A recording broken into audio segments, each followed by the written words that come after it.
Welcome back, mortal, to the Parallax Podcast. What's worse than a monster under your bed? How about a monster wearing your skin?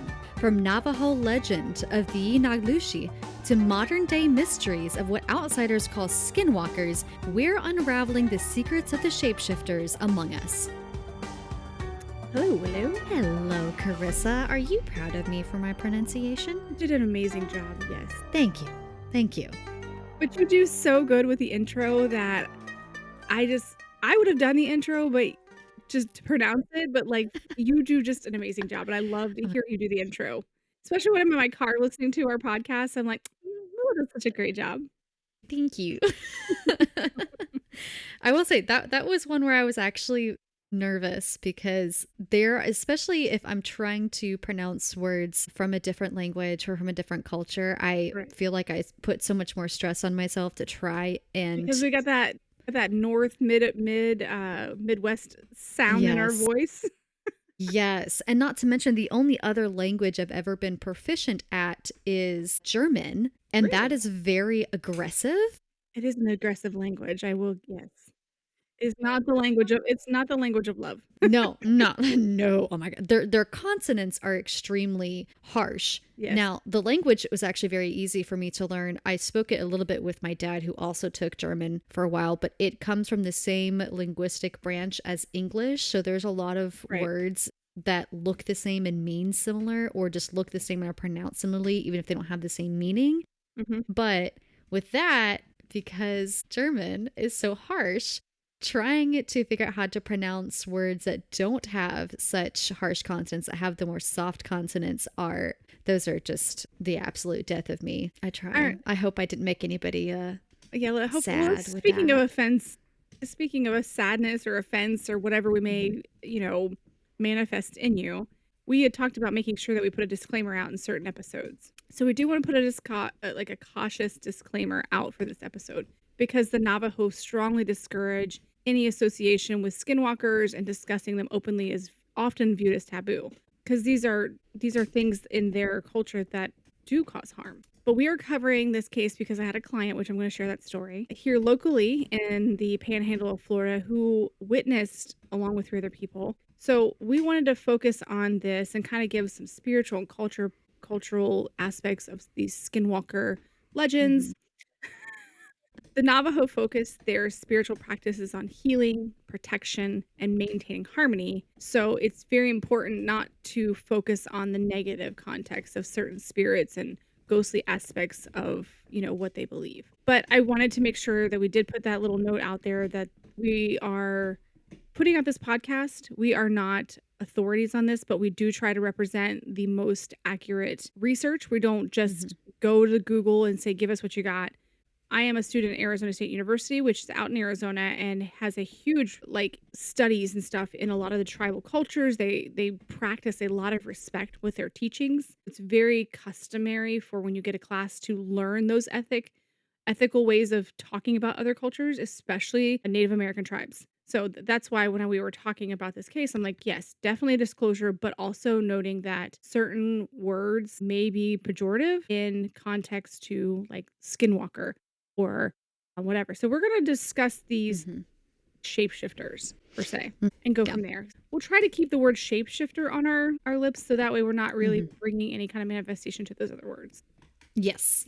And I'm very excited for this. I know that for me personally, and I think for a lot of people listening, we know I almost want to say westernized, but more so just Hollywood version. The Hollywood dramatized version of the shapeshifters, especially when it comes to Navajo culture. I don't feel like there's a lot of people who really know the truth of, what the beliefs are surrounding these shapeshifters. I'm very interested to have my mind opened and to learn a lot more, because I know that I know very surface value. I did do some research on more of the historical sense of what they are and how we know about them historically. But I'm excited to hear your side of things for sure. Yes. And I am no expert, because you cannot be an expert unless you are an elder within a tribe. But these are things that are tribe sacred understandings, even the rituals and certain things. So that we still, even as researchers, only have surface value of what. Only know so much. Yeah, correct.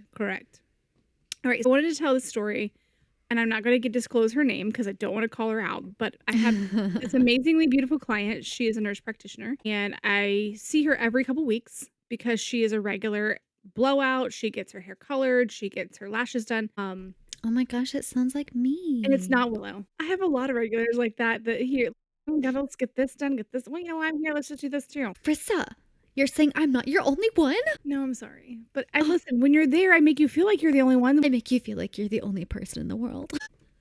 So this client this client has brought forth some great conversations. She's kind of the reason I'm writing this current short story that I'm writing about the liturgy of the Morning Star. And we've discussed this, but this same client, she has a air about her. She's very solid when it comes to trying to be as honest as possible when we have discussions. And so nobody was in the salon, and she's like, "I have to tell you something, and I don't want you to think I'm weird or anything, but you seem to talk about this kind of stuff, so I know I can have this conversation with you." That's so funny that she would actually be like, "Don't think I'm weird, Karisa." Karisa's the last person in the world. She is okay. She's very staunch Catholic. Don't think outside that realm too much. Gotcha. Yes. Okay. She doesn't want to skirt outside of the Catholic beliefs.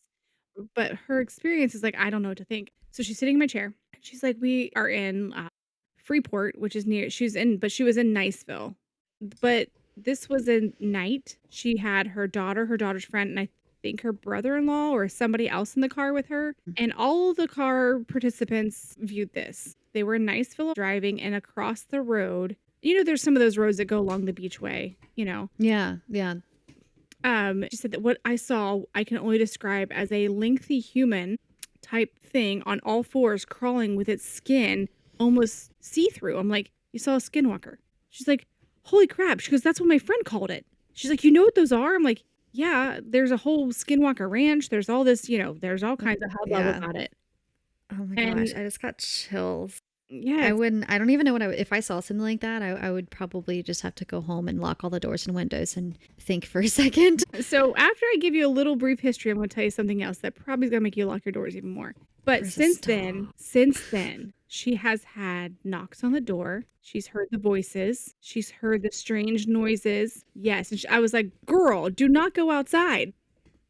Oh my Yes. gosh. And her dog barking at weird. Oh, yes. And I told her, I said, "It is very strange, but I'm going to talk to her when I see her next weekend and say, how is the knocking going?" Because it's a luring thing. They're trying to lure you out. Yeah. Well, I was about to say, I'm sure you're going to go into this. So now I'm really excited to hear you go into this part of their beliefs. But I was about to say, if something like this happens to somebody who is an outsider, because I know you had said that previously when we had talked about this, you had mentioned that either the Navajo or other tribes do have beliefs that outsiders can be affected by these things. Do they also have a way for an outsider to come to them and say, "I'm experiencing this, I'm affecting this"? Can they help outsiders, or is that something that's very specific to the tribe? I would assume so. That is something I'm not 100% sure of, but I would assume there is a oh my gosh, I have to look this guy up again. There is a guy who has a podcast, and he talks about a lot of Navajo stuff, but he also talks a lot of paranormal stuff. And he is Navajo, so he would probably be someone, and he's younger generation, to be like able to, if somebody wanted to reach out. I might try and find out who he is. I remember what he looks like. I don't know what his name is. Remember what he looks like. I know what they look like, but never the name. I know what that hair looks like when I'm cutting it and I part you and I see you in the store, but I can't remember what your name is. What You're a client, right? Yes, that's so true. Gosh, it's so true. Now, so as far as the translucent skin, here's the thing that's weird, and something made me think this. I did not know this prior to researching this episode, but regarding the translucent skin, the traditional Navajo stories do not specifically describe the shapeshifters as having translucent skin because they are inhabiting the skin of an animal. The translucent skin thing would not be, they would look like themselves. It's really weird. That's true. Yeah, because I also had looked into, when I was doing my research, if I could find something that would say, like, historically, this is how they're described, so on and so forth. But all I was finding was that historically it was believed that they were essentially like healers or medicine men who had gone over to the evil side, more or less. There were women as well. This was not a gender thing. Yeah, there were men and women. I did see somewhere though, and I was going to ask you if this was right. I read somewhere that they were predominantly male. Is that right? That's possible. I mean, that is probably a thing. I thought that was interesting. Yeah, that's probably possible, but I did Mm. read into something where it said it was men and women that could be medicine people. So Oh yeah, yeah, yeah, yeah. yeah. Now, when I was saying this, so typically let's just go kind of down the basics. The Navajo Hmm. people, these are Hmm. tribes of Native America. They're in Southwest and in North America. So a lot of times it's like Utah, Colorado, Arizona, and New Mexico. That's kind of like Hmm. the quadrants. And the naaldlooshii is, it translates to with it, he goes on all fours, or the one who walks on all fours. This term emphasizes that shape-shifting aspect of what we're talking about here, which is the transformation of moving from human into an animal in a manner that is like them. And it's even been said that they act human-like with strange eyes. That's kind of terrifying, but continue. Yeah. Sorry. Now, again, it's known that this is deeply tied to the Navajo culture, but it is not only, and we'll go discuss this later, it's not only in the Navajo culture. There are other American Indian tribes that have similar shape-shifting Hmm. lore. I have a whole list. So do I. And just for those listening, we do not compare our lists when we're on here. Well, we're going to compare them today. Yes, we are. Well, we always do it on the episode, for sure. All right. As we mentioned, the Navajo medicine people, men and women, they needed to get, back in the day, before cars, before, public transportation, and you only had horses and stuff like that. They needed to get to 4 sacred mountains that surrounded the Navajo region, which that's really hard to do quickly because this is like 2 of them are in Colorado, 1 is in Arizona, and 1 is New Mexico. This is a very vast amount of space to get to in 2 days. I was about to say that's a lot of Right, ground to cover. ground to cover to do like certain rituals for healing. Okay. The spiritual people, now these are the good. The spiritual people offer to teach them to shapeshift into animals. Shapeshifting into animals was not the negative. Okay. That was not the negative part at first. It's not easy to learn this. We talk about shamans and other religions, and a lot of Yeah. times people don't realize shamans, their life is devoted. Like a lot of people that are in different religions that are in these positions, the devotion level is super intense. There is a lot that would go into this. There was a lot required. There was a lot to get to this point, and it was a long, grueling process to learn. And of course, we suck as humans sometimes and we whine and we cry. Yeah. We're very good at that. Yeah, so the thing is, it was not easy to do and it got very discouraging and a lot of them cried out. Well, guess who heard? The darkness, the Well, evil. of course. It Yeah. heard the cry out and said, I can offer you something easier. The Navajo teachings talk about how the darkness and the evil came and offered an easier way. But there's a price. Now, I do not know all of the requirements. I only know a couple because the rest of the requirements are so not spoken because it's one of those situations where it's like, that's not public knowledge. You don't want to learn how to Yeah. conjure up the Yes. ability to be a skinwalker. I don't want to. No, I don't want to learn no. how. Yeah. The first thing they had to do was to sacrifice an immediate loved one in the night. Yeah. Okay. So that is something, That because means that was your something I had children, read. the children, your spouse, your Oh my mother, your gosh. grandparents, someone in your immediate, someone that you held dear. Yeah, they had to sacrifice that person. And like I said, the rest of the acts are like more of like teaching the rituals of what sacred writing to put on the beast and stuff. Because there's this whole process of like, Yeah. like if you wanted to be a certain animal, you have to hunt the animal, you had to kill it, you had to skin it, you had to mark it up with a ritual sacred writing, and then you had to perform a ceremony in order to wear its skin and transform into that creature. I feel like people need to be seeing my face right now.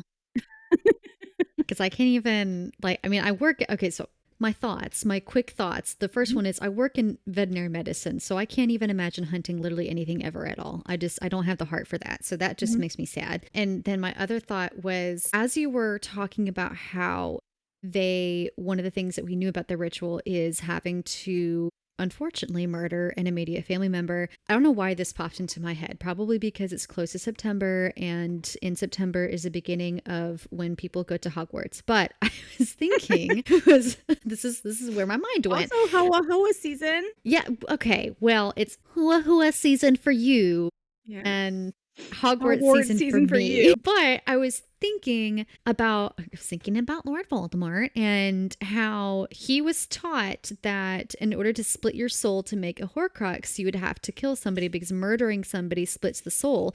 And I was thinking, okay, well, they're having you for this ritual murder a close family member, which is like, I guess, the fastest way to invite that evil in. Mm-hmm. And so it just got me kind of on this little mini rabbit hole of like, okay, so this murder is seen as the easiest way to invite this evil in like it transcends almost all cultures. Mm-hmm. Unsurprisingly so, and rightfully so. But that was my quick thought. Well, your quick thought I shall add to with my Hoa Hoa season because Jacob is a shapeshifter. He's not a werewolf. He is a shapeshifter. Okay, if you read the books, you know that he's a shapeshifter and not a werewolf. Well, he didn't. Oh, that's what they really? Uh-huh. Oh, that's what they. Yes. I guess that makes. Okay, I guess that makes sense. Werewolves are the vampire's mortal enemies, but Jacob's tribe is not werewolves. They are shapeshifters, and that so is where did that actually? I'm sorry, I have notes now. So where did Twilight actually take place? That was like far up north, right? That was far. That was more Washington. like Forks. Yeah, Forks and okay, because there is such thing, and I have to. Oh, the Rougarou. The Rougarou. Have you heard of the Rougarou? Yes. That they talk about. That's like based off of the more westernized legends of the werewolf, but it actually has some, like, it was a actual belief of like a shapeshifter belief of the. I think it was the Cree and the Métis, but Rougarou is not actually the native term, like their native term. It's, I think, partially from the French term for werewolf. But you said that, and my first thought was, is he a Rougarou? You're talking about lichens? Is that what they call them? Werewolves are lichens. No, it was the, they had said that the term came from a term, like an adaptation of the French word for werewolf, or for the adaptation to the story of the Wendigo. Oh yeah, the Wendigo. That's where Rougarou came from. That's where like the term Rougarou came from. Anyway, that was a nice tangent. This was fun. Yeah. Nice. And we're back. All right. So some of the other traits that typically are not understood is that when someone is shape-shifting in the Navajo culture, this is typically wolves, bucks, and coyote because there are plenty of those out there. Mm-hmm. However, yes, when people say that they've seen a bear or mountain lion, they typically don't believe them because those are sacred animals that would not change into the darkness. That's interesting. I love that, actually, to be honest. Now, also, when people think that their dog is acting really weird, so let's talk about the dogs. There's a lot of stories about dogs when it comes to these stories. Don't bring up the dogs. Well, you have little dogs. So you have small dogs, so you're pretty lucky. Because the thought process is that they're too small for a shapeshifter to shrink down into. That makes sense. It would be more, not that they couldn't, they said it's possible, but it would be very difficult. However, your dog is usually typically meant to protect your domain, protect you. Yeah. Yes. Do you remember the Scary Stories to Tell in the Dark? Oh books? My gosh. Yeah, did you read those? I did. I tried to get another one and then I couldn't read it because I scared myself. Well, do you remember the Mitai Dante Wonker? Karisa, I tried not to. Where the dog and everything, calling out the dog. God. Yes, I remember that one. Yes. And I think that was one of the reasons why I stopped reading. That one was those creepy. books. Yeah, the Mitai Dante Walker. So that this always reminds me of that situation when you're talking about the dog whistles. It's said that they use dog whistles, or they're called bone whistles, to use them to attract your dogs, to lead them kind of towards them or make them fall asleep, kind of so like they can steal their skins? No, so they can get to you. Oh, okay. I thought you were about to say they would steal their skins. I was like, no. No, they're too tiny. They're too tiny. No, to protect, because they're protecting your home. So you hear them barking, and all of a sudden you don't. Then you'll hear the rattles, and then you'll hear the scratching of the door, the knocks at the door, the foots on the door, the steps on your roof, that they're getting past your security system, which is your dog. So I will always have a dog for the rest of my life. Mm-hmm. Karisa, I'm not going to be able to sleep tonight. I'm so sorry. This is why I don't watch the paranormal horror movies either, because I can't handle them. Yeah, yeah. There's beliefs that they are immortal and that the only way that you can kill them is in their animal form. So do they have a belief about where you have to, where you have to strike them in their animal form? I don't think they're like a vampire where you could get them in the heart or with a silver bullet like a werewolf. Well, I just wondered because I know that a lot of I feel like it's stories more are of just that way. Yeah. That part I did not find. That part I did not find, nor do I remember when I was reading anything. Because I Mhm. read some of this in one of the books about witches back in the day, because they Mhm. are sometimes Mhm. called the Navajo witches. Yes. Yes. I Right. read a lot about that too. Yeah. I know you had mentioned that too. And there was stuff from Mhm.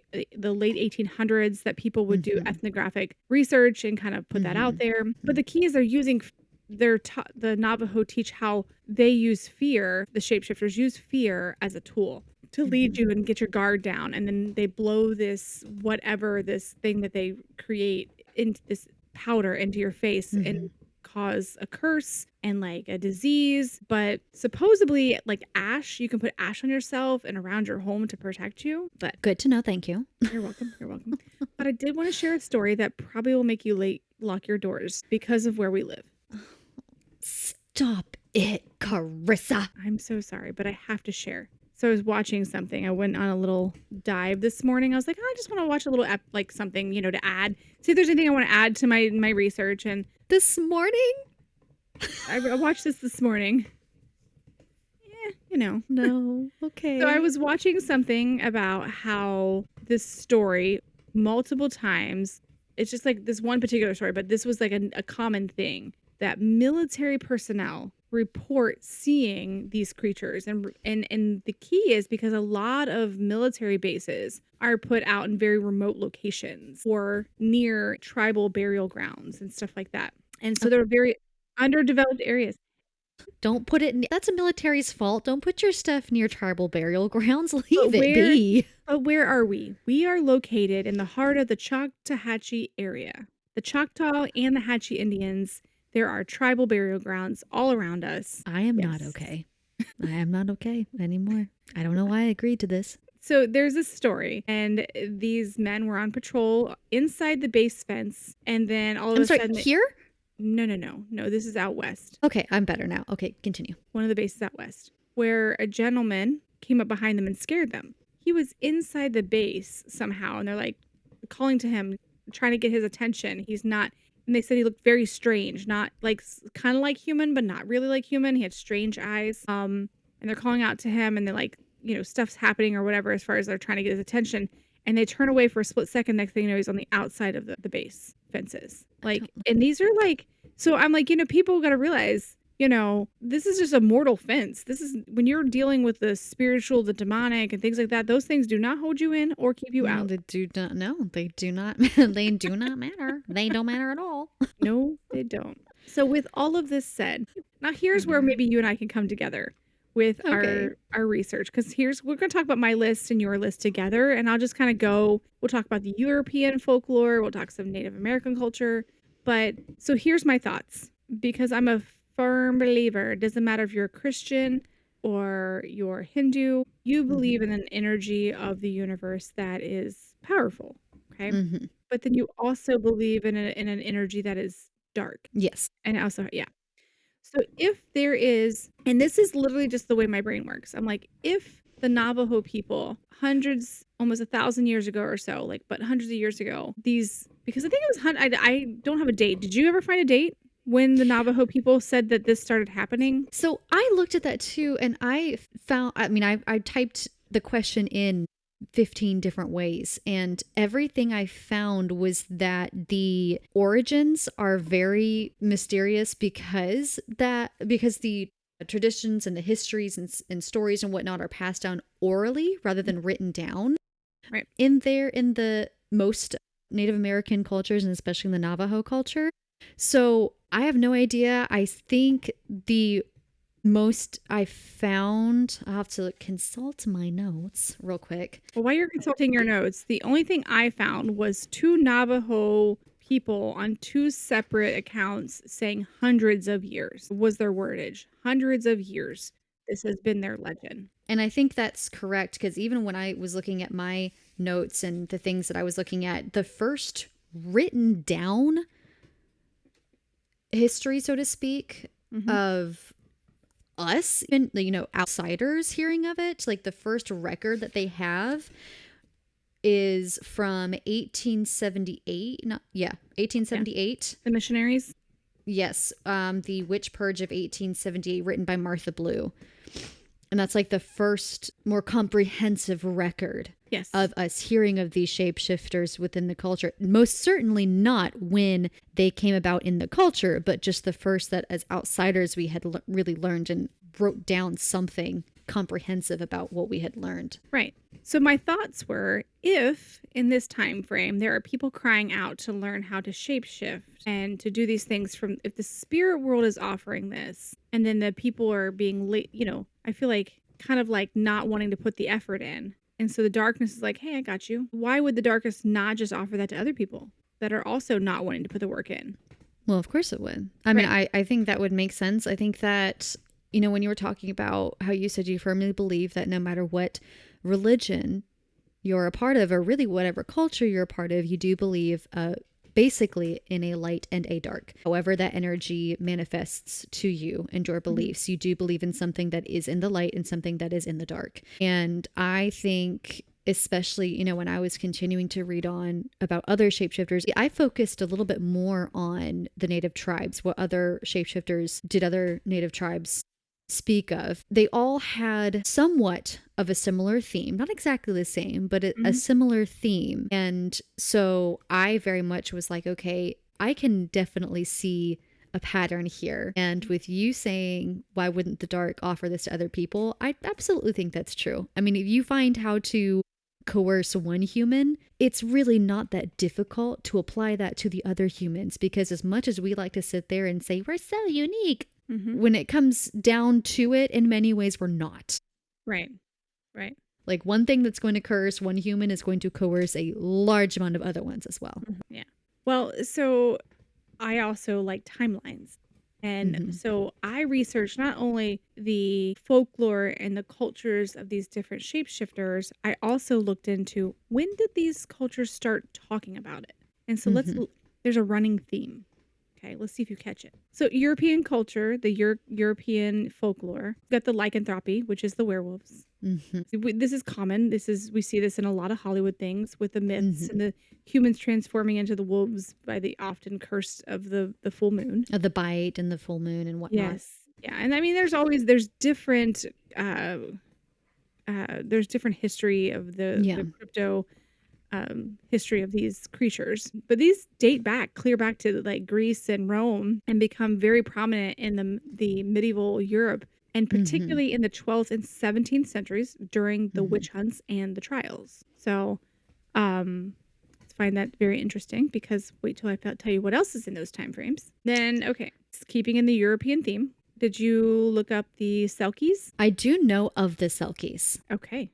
Yes. And these were also, these were a little bit before the werewolf stuff in Europe. This was makes sense. A lot of sailors and such. This was the 8th and 12th centuries. And for those who don't know, these are Irish Scottish legends that the seals could basically shed their skin and become human on land. And these stories date back to the early Middle Ages. And I want to be a seal. That sounds really fun.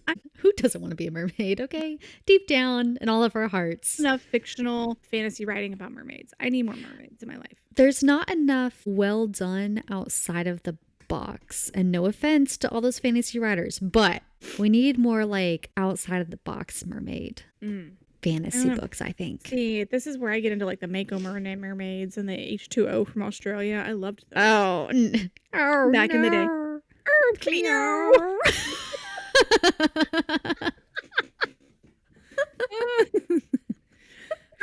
And no, we've just showed ourselves. All right. Changelings?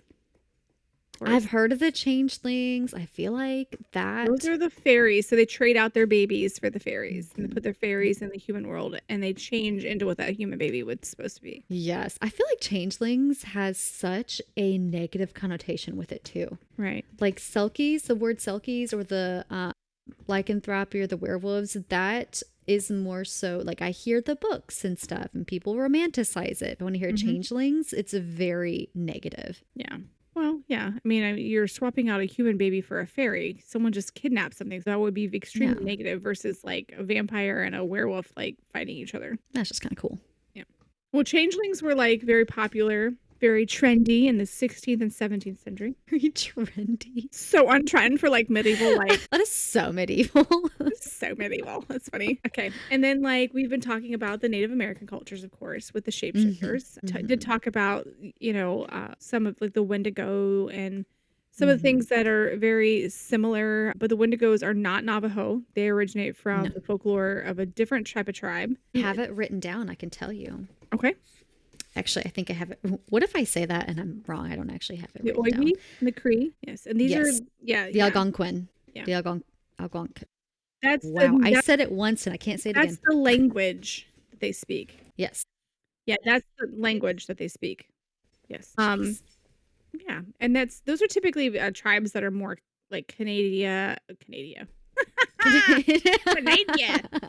You guys, I think that I feel like we're not recording that late, but wow. Right? What the heck? They're Canadian. Those are northern indigenous tribes near Canada and northern United States. Yes. Yep, that's what I had read as well. Yes, yeah. But the Wendigo, like these are creatures associated with like winter, starvation, that insatiable greed for hunger, and is often depicted as this gaunt, monstrous being with with this hunger for human flesh. They're depicted skeletal, emaciated, long limbs, which when you were talking, I just had a thought. Yeah, the Dante Walker one. Wasn't he a Wendigo? We're not going back there. I'm pretty sure he was a Wendigo. Woo, I could see it. I was actually going to say, did your friend see a Wendigo? Yeah, so that might be the thing. We need to research this a little bit more and be able to give her some answers. Like you didn't actually see a shapeshift or see a skinwalker because they wouldn't have translucent skin as the Navajo traditions will teach us. Yeah. The only thing in some stories they are depicted with antlers, but that was when I saw like here and there. It's not something that they're always depicted with. Okay, Ellie. Anyway, is that Ellie? I'm just kidding. That was Ellie. She just like stop it, Karisa. I know that was Ellie. I know her cough. She's too tiny. But I also, interestingly, now that we're talking about the Wendigo, interesting fact that's on the more the historical side of things. So there is actually there's two different diseases. One that they have named Wendigo psychosis, and one where they think the stories of the Wendigo may have originated from, like just a food for thought. This might have been where some of these stories had started, the origin, so to speak. So Wendigo psychosis is where somebody evolves an obsession with cannibalism. They evolve paranoia and hallucinations. That is a Wendigo psychosis. And there's also a disease, or a few different diseases, but mainly one which some people might have heard of, called prions, or where the prions in the brain, the protein folds incorrectly, and you begin to actually crave human flesh, which is absolutely terrifying. But they wondered if there was a possibility that this could have been the origin of some of these stories of the Wendigo, is people who either are affected by this disease, or even honestly, there could have been a situation if somebody is, where a tribe or a group of people is stuck in a certain place for a certain period of time, especially when the winters are really bad, you can't go and hunt, they will result, or they'll end up becoming cannibals. There's a lot of stories about that. So they just wondered if that could have been the origin of some of those Wendigo stories. Okay, so moving on to some of the African mythology. Many shapeshifter stories, such as the ones that involve like the ancient African practices and dating back to like thousands of years of mamiwata. These oral traditions, I should say, have kind of shaped the idea of different creatures that take human form. So it's the reverse. Humans taking, instead of humans taking animal form. It's the animal that takes a human form. Right. And like this is like pre-Islamic, like before the 7th century AD. This is older. Yeah, this is a lot older. And so Anansi is a spider. This is the Kahanan folklore where the spider actually morphs between being a spider and a human through many of their stories. Reminds you of your Hogwarts stuff, but like with a big spider. Yeah. I don't think. Oh, I'm sorry, what? I was going to say, I don't think I can agree with that one. I think that one can stay ancient. Yeah, so like I said, the Mami Watsa ones I was talking about, these are depicted as shapeshifters in various West African traditions. Here we are, we're on a completely different continent. We've got shapeshifters there. And we go over to my favorite Asian cultures, of course. I love my Asian cultures. They're fascinating. Yes. So the Kapa and the Kitsune these are like different spirits that can transform into humans, often portraying. I hear about those, yeah. Yeah, often portraying like tricksters or sometimes even be considered protectors. Yes.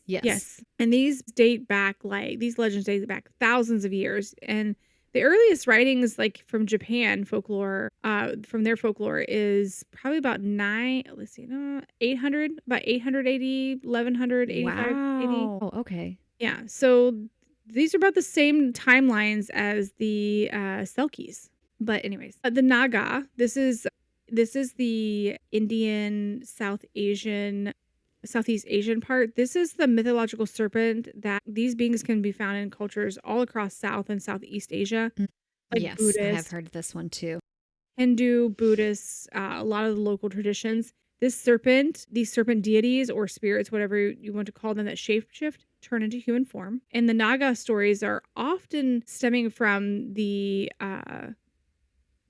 older traditions and like kind of have grown. You can get, there's not like a baseline. It's kind of like anything else where one side of it portrays them this way and the other side portrays them a different way. Okay, yeah. Interesting. Yeah. Right. So before we get to the oldest one, the Polynesian mythology, you've heard this one. This is Maui. Oh, yeah. So the demigod. So Maui, a demigod capable of transforming and shapeshifting among other supernatural feats. And we've seen that in Moana. Yes. Yeah. Okay, I had heard of that one. Yeah.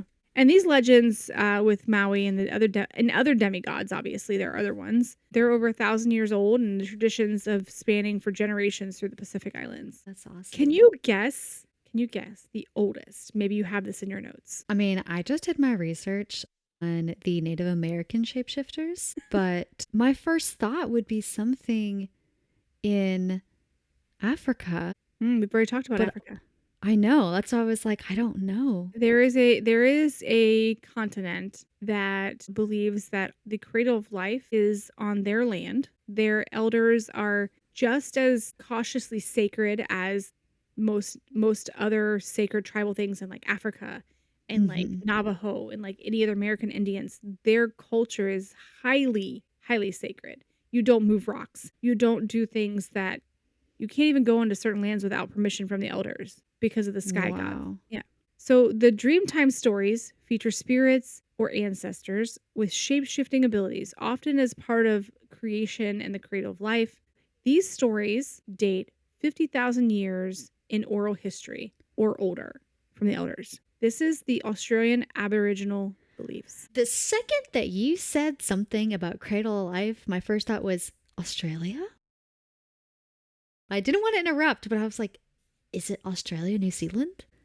That is so cool. Yeah, it's very interesting because Jamie and I did a live episode on Facebook during 2020 when a lot of the stuff was kind of shut down and we had a lot of people doing lives. I have two acquaintances in Australia that are archaeologists, and it's very interesting. We talked about like aliens and we talked about all these things. It's very cool to hear their stories and their legends and beliefs of, because there are Christians in Australia that also believe in the native beliefs. Essentially, what we would consider to be aliens, but these are their ancestors that have come down and things like that.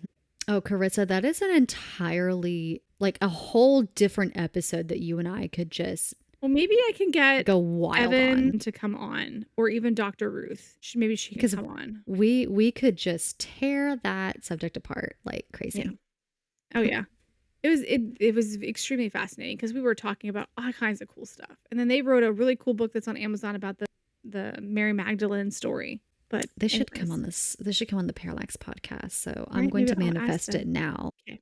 I will probably just reach out. I'll probably just reach out and they'll be like, sure. Well, I'm saying let me manifest. Okay, go ahead and manifest. You're right. I'm Thank sorry. I didn't mean to you. take that from you.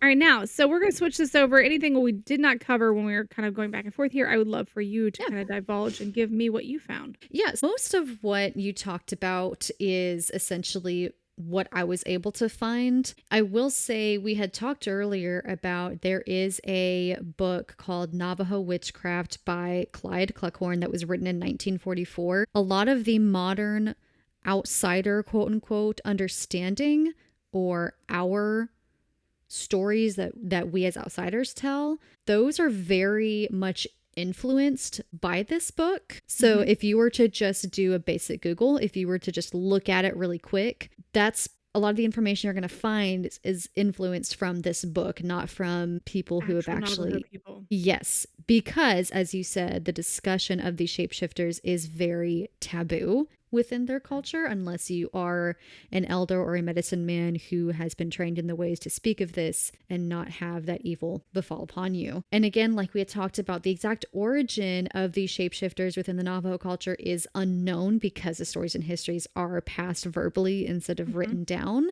I did mention really quick about that the Witch Purge of 1878 written by Martha Blue. Now, this is actually a very difficult book to get your hands on. I did some crazy Googling to try and figure out what information I could. I did get some information from a website that was written by a Navajo organization. However, they were using some terms such as liberal and conservative, so I didn't write down a whole lot because I didn't want to give you guys information that was going to be biased in some way by any kind of political opinion, either way, whether it's mine or someone else's. But from what I could find, it appears as if the situation began with the 1868 treaty that created a clear divide between the tribal members within the Navajo that received federal funding and those who didn't. And the families that did receive federal funding didn't really share with other families around them. It was very clear like who the haves and have-nots were. And this started to plant the seed of distrust and envy. And the shapeshifters are essentially seen as kind of the epitome of this idea of envy, of, wanting more, so to speak, like how you said that they were, well, I want the easy, I want to be able to do this, but I want the easy way. And so they were given this easy way to go and do the rituals that they needed to do. And so this ended in a series of witchcraft accusations and subsequent executions that left over 40 Navajo dead. And that is like the most notable recent historical event that has happened in relation to the shapeshifters. And I thought that was very sad, very fascinating in the sense too of we also, the white man, so to speak, also had the witchcraft accusations with the Salem witch trials. I thought that was kind of an interesting parallel there between the two cultures. We were kind of at the end of it by then, though. Yes, we were at the end of it. Ours didn't happen at the same time, but I did find it somewhat interesting that there's been multiple cultures that have had these witchcraft purges at certain times, and that unfortunately the Navajo also had their own. I did also see too the same when you were talking about the ritual that you were able to find as far as how somebody became a shapeshifter. It was the same thing on my end of the research. The only thing that I could find for sure was having to murder a close family member, and that there were other rituals they'd have to do afterwards in order to gain the supernatural abilities and become a shapeshifter. But they didn't. They don't talk about that. Yeah. And that was made very clear in all the different things that I read, is that these were traditions that they just would not speak about. And I think that's fine. After hearing everything you have told me, I'm okay with not learning about those specific things. I'm no issue with that. I also, for anyone who is listening, I did not look into Skinwalker Ranch at all, because I did a little bit, but I personally feel like there has been so much with that has been over dramatized by Hollywood. I'm not getting into that. Like, I want to talk about. The cool thing about Skinwalker Ranch, though, it has a lot of overlap with not only this, because it's in the Uinta Basin in Utah, in like northeast Utah. And it's just gained a lot of notoriety because there are other things besides the Skinwalkers. There's a lot of UFO and paranormal stuff associated with it. They could probably have their very own episode. I just personally felt like if we were going to be talking about these shapeshifters in the Navajo, we need to be talking about the cultural beliefs, about like the actual research and about them. And given that Skinwalker Ranch has so much more going on with it, I was like, that's its own entity, and we will deal with that. Well, yeah, and I feel like a lot of entity. Yeah, I feel like a lot of that stuff is just modern folklore that's not even a part of the Navajo. That's very true. So you have to be able to separate, the legends of the Navajo people versus what. It's no different than when we were talking about near-death experiences. Or not near-death. What were we talking about? The Parallax sisters. Yes, reincarnation. Reincarnation, and how westernized basically steals words. And and I think with Skinwalker Ranch, I personally felt like that was a lot of what was going on there. So I didn't look into it a whole lot because I just felt like I don't think it changes that there are phenomenons there. I think but it has to, when you break it down, it doesn't automatically blanket it to that tribe or whatever. Yes. So. Other than that, the only other thing majorly different that I was able to find were some of the other shapeshifters in some of the other tribes. There were a few that we hadn't mentioned. We talked about the Rougarou, which I just think is a fun little name. There's also the Deer Woman, which I kind of like. Okay. So the Deer Woman is from the Potawatomi, Creek, Omaha, and Ponca tribes. Please forgive me if I mispronounce any of these. Anywho, these are all plains tribes. The Deer Woman is usually depicted in animal form, but sometimes she'll be in her human form or a mixture of both. She's typically seen as a benign fertility spirit, but there are some stories that will depict her as a more dangerous shapeshifter who seduces adulterous or promiscuous men. No problem with that. Kind of sounds like a siren. Yes. Yeah, that's kind of what I thought too. She's usually seen as a fertility spirit, but I guess she has this other side to her. And I was like, you go, girl. You go. You do that. There's also the Kanaima, which is from the Carib, Akaweo, Makushi, Patawanama, goodness gracious, and Payman. A bunch of tribes. A lot of words I will try to pronounce and didn't write the pronunciation for. Anyway. The Kanaima is an evil spirit that possesses humans and causes them to shapeshift into deadly animals or to go into a murderous rage. Those who sought revenge for family members or who acted as assassins would invite the Kanaima into them by taking specific drugs and or doing rituals, like to invite the spirit into them. Very intense, is what I thought too. Yeah, and so there is a lot of different creatures within the Navajo as well, but I didn't list a lot of those, only for the sheer fact there are so many that they don't necessarily all mean shapeshifting. Yeah. There's also the last one that I wrote down here, which is interesting for Florida because of the Seminoles, because this is a Seminole shapeshifter, is the Stikini. And the Stikini is an evil witch who transforms into owl-like creatures at night. This got me. They vomit up their souls and internal organs and become owl monsters who feed on human hearts. It's thought that just speaking the name puts you at risk, so only certain medicine people tell the stories. They're related to the Mothman? Well, I wondered that too, but now that I've spoken the name, Chris, if we ever go traveling and I start hurling up my soul, please put it back. No, I'm going to leave you on the side of the road. What are you talking about? Leave me on the side. You are not going any further with me. My husband's going to call you and be like, where's she at? You're going to be like, I don't know, far gone from here. Mile 76, I guess. Go get her. I'm not getting her. Oh my gosh. All right. So this has been a good episode. This has been a very interesting episode. I very much enjoyed this conversation, even though I am now terrified. So funny. I don't get fear like you do. And it's funny. I'm not trying to laugh at your fear. I just find you so cute and adorable when you like, It is. I'm like, what? when you It's say my awful, though, name, I know because- you're like, listen. Like, Karisa. It's awful because like when it comes to, it's so funny when it comes to murders and things that could like actually like somebody could bust through my window and like murder me. I'm like, I could talk about it any day, no issue. But when You it can have a comes to chance anything, of surviving that person, but when it comes to an entity that is like yes, found anything by paranormal, evil? no, terrified. Absolutely, I'll still talk about it, but I'm terrified. Yeah, I think I'm going to use the word shapeshifter from now on just so I don't manifest the other words. I know, that's why I kept saying shapeshifter over and Yeah. over because I wanted to say the other word, and then I was like, I'm so Nope. scared right now. I'm so freaking scared right now. We don't have to be scared anymore because we're done with this episode. For those who are I made it. Yeah, for those who are listening, you can follow us on our social media by going to theparallaxpodcast.com and clicking on those two little cute icons that are at the bottom of our page. You can also listen to us on YouTube now, and you can find us on Spotify and a bunch of other little podcast listening platforms, but be sure to follow us and listen to more episodes every Friday, because what better to do to go into the weekend than listen to some crazy Parallax podcast ideas, I think you should. If nothing else, than to just laugh at us sometimes. right? Laugh with us. Get scared with Willow. Get scared with me and laugh with Karisa. Yeah. But if you've ever experienced any kind of shapeshifter in your life or a story you'd like to share, please reach out by going to our email, info@theparallaxpodcast.com, and we will read your story. Down the road, hopefully we get a bunch of people telling us these really cool stories, and we like, listen, We can just do like an episode of just telling people stories. personal And parallax. reacting. We can call it personal parallax. Personal pit. That sounds like personal like laxative, and that makes me concerned. All right, until next time, I'm Karisa. Willow. Bye, mortals. Later, mortals.